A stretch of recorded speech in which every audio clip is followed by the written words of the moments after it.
علی بھائی اگلا سوال ہے، عموماً سننے میں آیا ہے کہ جس گھر میں فوتگی ہو وہاں 3 دن تک آگ جلانا منع ہے۔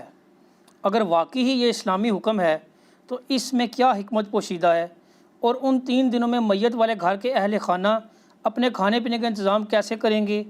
میت پر سوگ کرنے کے حوالے سے قرآن و حدیث کی روشنی میں صحیح معلومات بیان کر دیں۔ دیکھیں جی، یہ جو پبلک میں مشہور ہے نا کہ 3 دن وہاں چولہا نہیں جلے گا، یہ اس طریقے سے نہیں تھا۔ یہ جامعہ ترمذی میں اور سنن ابی داؤد میں حدیث موجود ہے، نبی صلی اللہ علیہ وآلہ وسلم کے جب کزن سیدنا جعفر شہید ہوئے غزوہ موطا کے اندر، جنگ موطا کہہ لیں، تو آپ علیہ السلام نے اس موقع پہ فرمایا تھا کہ جعفر کے گھر والے لوگ غم کی کیفیت میں ہیں تو تم ان کے لیے کھانے کا انتظام کرو۔ ظاہر ہے جس گھر کے اندر میت ہوگی ان کے لیے پھر باقی معاملات کو لے کے چلنا مشکل ہو جائے گا۔ یہ عوام میں جو مت مشہور ہے نا کہ 3 دن وہاں چولہا نہیں جلنا چاہیے، یہ واجب ہے کہ قریبی رشتہ دار ہی ادھر کھانا بھیجیں گے، یہ اس طریقے سے نہیں ہے۔ بہتر تو یہی ہے کہ قریبی رشتہ دار دیں کہ وہاں کھانا نہ پکایا جائے۔ سوگ کا تعلق کھانے کے ساتھ نہیں ہے، سوگ کا تعلق زینت کرنے کے ساتھ ہے۔ اب اس گھر کے اندر چولہا تو نہ جل رہا ہو، ٹی وی چل رہا ہو، اس کے اوپر وہ گانے بھی چل رہے ہوں یا گانوں والے اشتہارات چل رہے ہوں، تو بھی کون سا سوگ ہو رہا ہے؟ سوگ کا تعلق ہے کہ زینت کی کوئی چیز اڈاپٹ نہیں کرنی، جو بخاری مسلم میں آتا ہے، نبی علیہ السلام فرمایا جو عورت اللہ اور یوم آخرت پہ ایمان رکھتی ہے اس کے لیے حلال نہیں ہے کہ وہ کسی بھی میت پہ 3 دن سے زیادہ سوگ کرے سوائے اپنے خاوند کے۔ 4 مہینہ 10 دن کرے گی، جو سورۃ البقرہ میں ہے، اور وہ بھی اگر وہ پریگننٹ ہے تو وہ وضع حمل ہونے کے بعد اس کا سوگ آٹومیٹکلی ختم ہو جائے گا، چاہے وہ پہلے ہو جائے چاہے وہ 5-6 مہینے بعد ہو، اس کی عدت اور سوگ دونوں ختم ہو جائیں گے۔ بخاری مسلم میں حدیث موجود ہے۔ باقی یہ عورت کے لیے آیا تو یہ مردوں کو بھی اسی میں شامل کیا گیا۔ عورت کے لیے اس لیے کہ عورت زیادہ سوگ کرنے میں ماسٹر ہوتی ہیں، رونے میں، چیخنے میں، اس لیے عورت کو ایمفسائز کیا گیا، مرد بھی اس میں شامل ہیں۔ یہ نہیں ہے کہ یہ عورت سوگ کرے گی اور مرد نہیں کرے گا۔ حتیٰ کہ مسلم شریف میں آتا ہے کہ ایک عورت تھی، اس کا خاوند فوت ہو گیا تو اس کی آنکھوں میں مسئلہ تھا، تو وہ اس کی ماں اجازت کے لیے آئی کہ یہ سرما لگا لے، تو نبی صاحب نے اجازت نہیں دی، آپ فرمایا نہیں، سرما نہیں لگائے گی۔ حتیٰ کہ بخاری مسلم میں آتا ہے جب وہ اس طرح نبی علیہ السلام تک چیزیں اس طرح کی پہنچتی تھی تو پھر آپ علیہ السلام پھر کہتے تھے کہ یار زمانے جاہلیت میں تو تمہاری عورتیں 1-1 سال اپنے خامدوں کے اوپر اتنا سوگ کرتی تھی کہ وہ گھر کی کوٹری سے باہر نہیں نکلتی تھی۔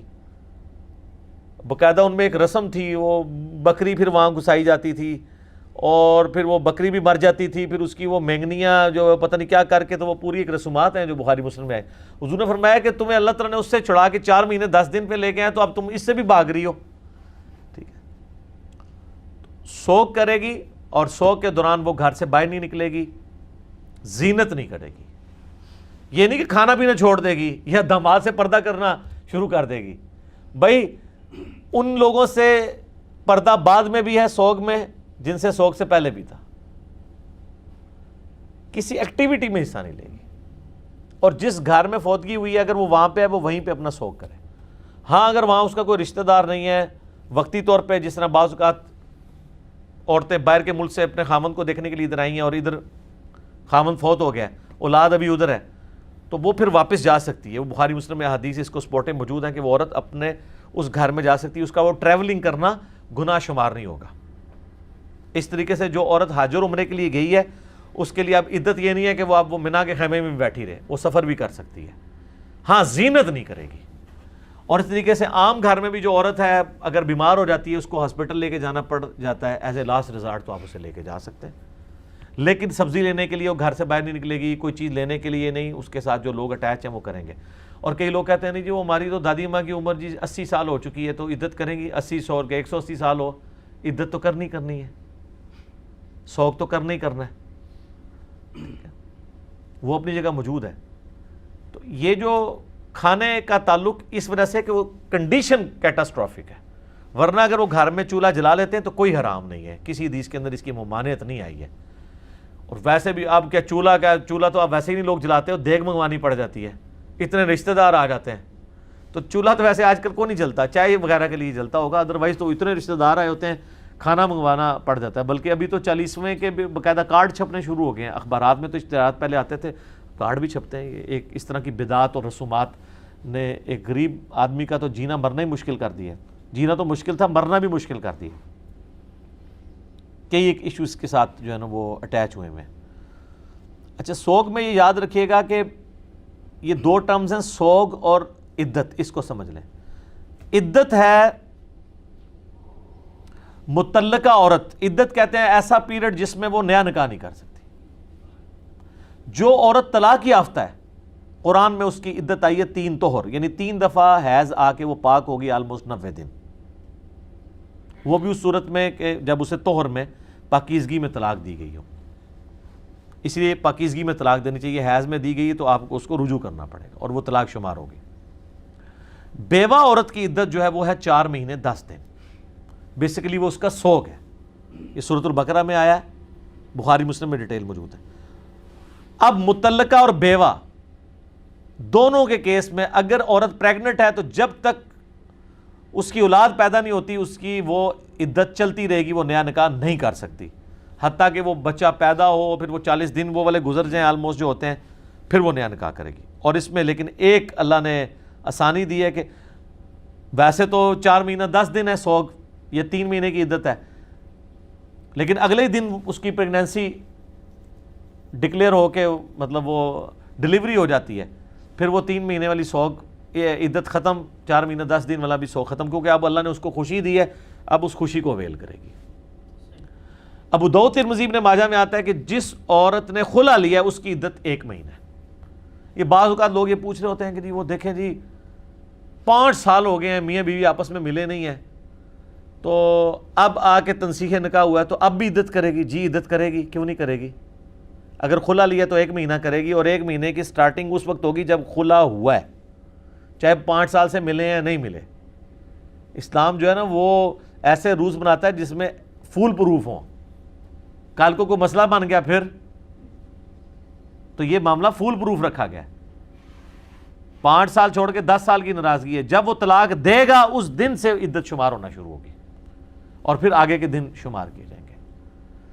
تو یہ جو سوگ کے والے سے کہا گیا نا گھر میں چولہا نہیں جلنا, تو یہ سوگ کا یہی طریقہ ہوگا 3 دن تک کے لیے. باقی اس میں جو دعائیں آئی ہیں انا للہ و انا الیہ راجعون اللہم اجرنی فی مصیبتی واخلف لی خیرا منہا, اور دعائیں آئی ہیں. میت کے لیے آپ دعائیں مغفرت کر سکتے ہیں.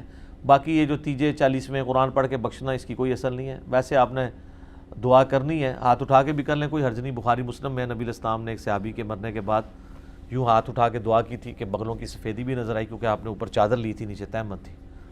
تو جواز ہے, قبر پہ بھی جا کے دعا کر سکتے ہیں. یہ ایک ڈیٹیل طرف ٹاپک ہے. مسئلہ 74 میرا اصالہ ثواب کے اوپر ریکارڈڈ موجود ہے. باقی سوگ کے حوالے سے میں نے آپ کو بتا دیا کہ 3 دن سے زیادہ سوگ نہیں ہے. اس کو میں کنکلوڈ کرتا ہوں اس حدیث کے اوپر, بخاری مسلم دونوں میں موجود ہے. جب ابو سفیان فوت ہوئے تو سیدہ ام حبیبہ جو نبی الاسلام کی بیوی تھی, انہوں نے باقاعدہ 3 دن کے بعد زرد رنگ لا کے اپنی گالوں پہ ملا, سرما لگایا, اپنے جسم پہ ملائی, یعنی اعلانیہ عورتوں کے سامنے اظہار کیا اپنی عدت اس کا سوگ کے ختم ہونے کا. تو لوگوں نے کہا کہ یہ مطلب یہ کرنا کوئی ضروری تو نہیں تھا. انہوں نے کہا کہ میں نے نبی علیہ السلام سے سنا ہے کہ جو عورت اللہ اور یوم آخرت پہ ایمان رکھتی ہے تو اس کے لیے جائز نہیں کہ وہ 3 دن سے زیادہ کسی کے اوپر سوگ کرے سوائے اپنے خاوند کے. تو ان کا میرا باپ مرا تھا, 3 دن پورے ہوئے ہیں, تو میں سوگ کے ختم ہونے کا اظہار کر رہی ہوں. اب آپ اندازہ کریں کتنے نے کیا ہوئے گا, ہائے نہیں تیرے تو پیو مرے ہے, 3 دہاڑے تجھے تو 3 دہاڑے بونس ہی کاٹ دینے سن. یہ صحابہ کرام کا ایٹیچیوڈ تھا کہ وہ جان بوجھ کے ایسا کام کرتے تھے جس سے امت کو میسج ملے کہ یہ صحیح دین ہے, یہ غلط ہے.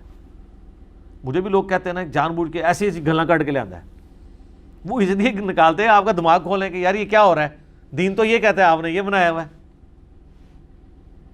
دین میں تو یہ چیزیں اس طرح نہیں ہیں. اور یہ جو شادی بیاہ اور جو خوشی غمی کے جتنے مواقع ہیں اس پہ جو کچھ دین کے نام پہ ہو رہا ہے نا سر, اس کے خلاف بولنے والے کی تو ایسے کی تیسی پھیر دیتے ہیں, اور باقی موقع پہ لوگ کمپرومائز کر جاتے ہیں, اس موقع پہ نہیں کرتے ہیں. اب ظاہر ہے کہ وہ آپ کے دوست پکڑ کے 2 بڑے بڑے گلاب کے پھولوں کے جناب وہ لے آئے ہیں قبر کے اوپر پھینکنے کے لیے لفافے, ادھر کے کوئی بول دے یہ ثابت نہیں ہے, تو آپ سمجھیں گے اس وقت کیا ہوگا. حالانکہ جو بول رہا ہوگا وہ تو صحیح بات کر رہا ہوگا، لیکن ان لوگوں میں حوصلہ نہیں ہے اور کہتے ہیں نہیں ہم نے تو آج تک نہیں سنا. تسی رہی جاہل ہیں جو تسی کو تو سننا سی. ٹھیک ہے، ایک بندہ پوری زندگی جو ہے وہ بھینس کا دودھ دھوتا رہا کسی گاؤں کے اندر، اس کو اب کیا پتا کہ آئی فون کیا ہوتا ہے. اور ویسے آج کل والوں کو تو پتہ چل گیا ہوا ہے. ٹھیک ہے، تو جو آپ کی فیلڈ نہیں آپ خواہ کیوں بات کر رہے ہیں؟ آپ علمی بات کریں کہ بتائیں کہاں لکھا ہوا ہے، ہم اس کو فالو کریں گے. اس کی بجائے اس قسم کی باتیں کرنا یہ بالکل غلط ہے. اسی طریقے سے یہ بھی یاد رکھیے گا، بخاری مسلم میں حدیث ہے، نبی علیہ السلام نے فرمایا کہ میت پہ جو چیخو پکار کیا جاتا ہے یا نوحہ کیا جاتا ہے تو اس کی وجہ سے اس میت کو عذاب دیا جاتا ہے. اس کی پھر تشریح سیدہ عائشہ نے کی کہ اس وجہ سے عذاب کیا جاتا ہے کہ اس نے اس کی تربیت نہیں کی تھی اپنے پچھلوں کی. اگر انہوں نے تربیت کی پھر اس کو نہیں عذاب دیا جائے گا کہ بھئی تم نے میرے مرنے کے بعد یہ میرے ساتھ نہیں کرنا. تو اس طرح میت کے اوپر سوگ جو 3 دن کا ہے اس میں بھی بین نہیں ہے، اونچی آواز سے رونا نہیں ہے، گریبان چاک کرنا نہیں. بخاری مسلم میں کئی احادیث ہیں، نبی علیہ السلام فرمایا کہ میری امت یہ جاہلیت کے کام نہیں چھوڑے گی، اور وہ آج تک چل رہے ہیں. تو چاہے ماتم ہو، چاہے نوحہ ہو، اس طرح کا نوحہ جس میں آواز بلند کی جائے کسی میت کے اوپر، یہ غلط ہے، بالکل حرام ہے. اسلام میں اس کی کوئی گنجائش نہیں. ٹھیک ہو گیا جی؟ جزاکم اللہ خیر.